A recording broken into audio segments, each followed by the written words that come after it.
राजा भर्तरी के बारंबार अनुरोध करने पर गुरु गोरखनाथ जी ने उन्हें अपना शिष्य बना लिया और राजा भर्तरी सन्यासी बन गए। परंतु गुरु गोरखनाथ के कुछ शिष्यों के मन में यह शंका होने लगी, वह भला राजमहल में जीवन व्यतीत करने वाला आदमी वैराग्य का जीवन कैसे जी सकता है। और ये बात उन्होंने अपने गुरु गोरखनाथ जी को बताई। तब गोरखनाथ जी बोले, शिष्यगण चिंता मत करो, ये तुम लोगों से भी अच्छा भक्त बनेगा। यह सुन पुनः उनके शिष्यों ने गोरखनाथ जी से कहा, हम लोगों को विश्वास नहीं हो रहा है, आपसे आग्रह है कि आप राजा भर्तरी की परीक्षा लीजिए। शिष्यों की बात सुनकर गुरु गोरखनाथ जी ने कुछ देर तक सोचा, फिर अपने शिष्यों से बोले, ठीक है, मैं तुम सभी की शंका अवश्य दूर करूंगा। उसके बाद राजा भर्तरी अन्य शिष्यों के साथ गुरु गोरखनाथ के आश्रम में रहने लगे। एक बार की बात है, गोरखनाथ जी ने अपने शिष्यगण से कहा, देखो, महाराज होते हुए भी भर्तरी ने काम, क्रोध, लोभ और अहंकार पर विजय प्राप्त कर ली है। यह सुनकर शिष्यों ने कहा, गुरुदेव, यह कैसे संभव है? यह तो जन्म से ही राजमहल में पला बड़ा है। शिष्यों की बात सुनकर गोरखनाथ जी बोले, रुको, अभी मैं तुम्हें इन सब का प्रमाण देता हूँ। फिर उन्होंने भर्तरी को अपने पास बुलाया और कहा, भर्तरी, जाओ और जंगल से खाना बनाने के लिए लकड़ियाँ लेकर आओ। गुरु का आदेश पाकर भर्तरी नंगे पांव लकड़ियाँ लाने जंगल की ओर चल दिए। कुछ देर बाद जब वो लकड़ियाँ इकट्ठी कर आश्रम में वापस लौटने लगे, तब गोरखनाथ जी ने दूसरे शिष्यों से कहा, जाओ और भर्तरी को ऐसा धक्का मारो कि उसके सर से सारी लकड़ियों का गट्ठा नीचे गिर जाए। गुरु के कहने पर शिष्य भर्तरी के पास गए और ऐसा धक्का मारा कि उसकी सिर से लकड़ियों का गट्ठे गिर गए।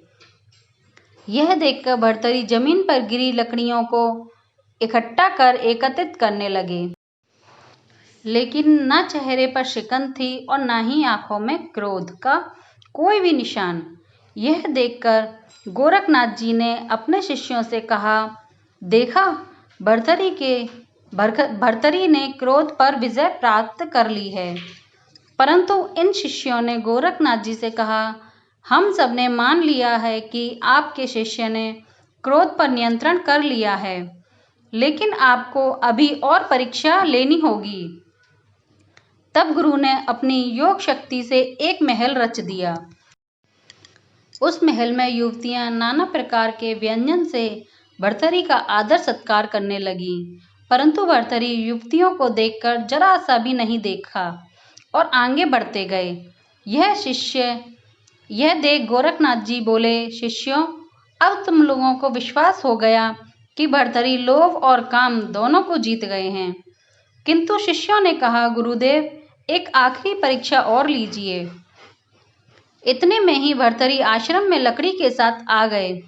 तब गोरखनाथ जी ने भर्तरी से कहा, वत्स, वैरागी को पूर्ण रूप से पाने के लिए तुमको 1 महीना मरुभूमि में नंगे पैर पैदल यात्रा करनी होगी। यह सुनकर भर्तरी बोले, गुरुदेव, अभी से मैं यह काम आरंभ करता हूँ। उसके बाद भर्तरी चलते हुए मरुभूमि में पहुंचे। उस समय मरुभूमि का बालू इतना गर्म था कि पैर रखो तो जल जाए। धीरे धीरे समय बीतता गया। तब एक दिन गुरु गोरखनाथ जी शिष्यों को साथ लेकर वहां पहुंचे और फिर उन्होंने अपने योग बल से उस मरुभूमि में एक वृक्ष खड़ा कर दिया। चलते चलते अचानक भर्तरी का पैर उस वृक्ष की छाया पर आया। तब वे ऐसे उछले मानो अंगारों पर पैर पड़ गया हो।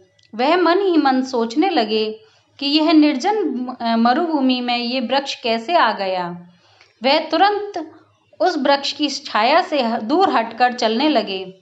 यह देखकर गोरखनाथ जी प्रसन्न हो गए और अपने शिष्यों से बोले, देखो, जिस भर्तरी के पांव राजमहल में गलीचे से कभी नीचे नहीं उतरते थे, आज ये नंगे पैर इस मरुभूमि में नंगे पांव चल रहा है।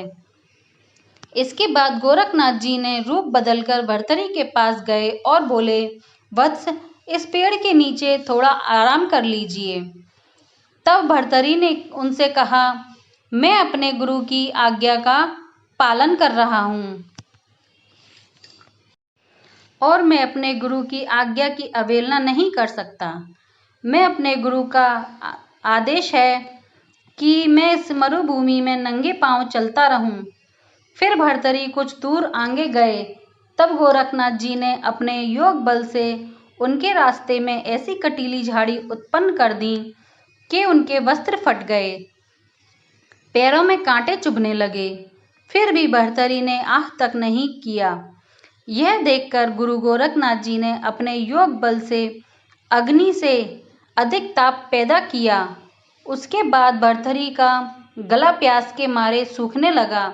तभी गोरखनाथ जी ने भर्तरी के नजदीक में एक हरा भरा वृक्ष खड़ा कर दिया, जिसके नीचे पानी से भरी मटकी और सोने का लोटा रखा था।